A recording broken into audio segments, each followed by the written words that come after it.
هنكمل مع بعض بقية الحاجات اللي بدأنا اتكلمنا عنها قبل كده، واللي انت لو لحقتها وعالجتها من بدري هتكون وفرت عن نفسك كتير بدل ما يكلفك الإهمال ده.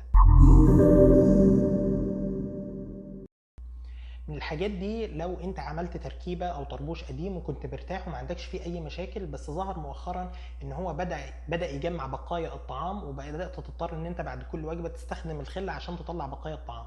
فانت في الغالب عندك مشكلة في التركيبة دي، محتاج ترجع طبيب الاسنان عشان يصور عليها اشعة ويقيم الوضع بتاع التركيبة، عشان التدخل السريع في الموضوع ده بيفرق معاك كتير في التكلفة.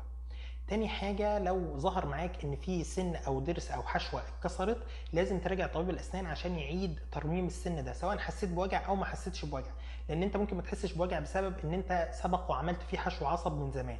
ومع ذلك لازم تراجع طبيب الاسنان يعيد ترميمه في اقرب فرصه، لان انت لما بتهمله بتظهر فيه فجوه كبيره، والفجوه دي بتجمع بقايا طعام، ومهما حاولت تنظفها بعد كل وجبه عشان تشيل بقايا الطعام بيفضل فيه بقايا صغيره ما بتعرفش تنظفها، ووقتها التسوس بينتشر في الضرس بصوره اسرع، وممكن يتحول الى الصوره المتهالكه الغير قابله للعلاج.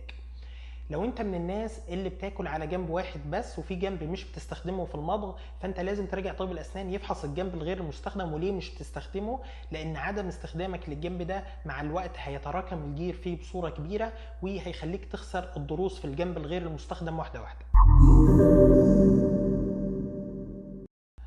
برضو من ضمن الحاجات، لو ظهر عندك ان في سن او ضرس بيتلخلخ بصوره جديده، لازم تراجع طبيب الاسنان عشان نعرف ايه سبب اللخلخه، وهل ده حاجه ظهرت في ضرس واحد او في سن واحد، ولا في كذا سن حصل فيه نفس المشكله. عشان كده لازم دكتور الاسنان يتدخل في المشكله دي ويعالجها بصوره عاجله، لان التاجيل في الموضوع ده هيكلفك اكتر اكيد.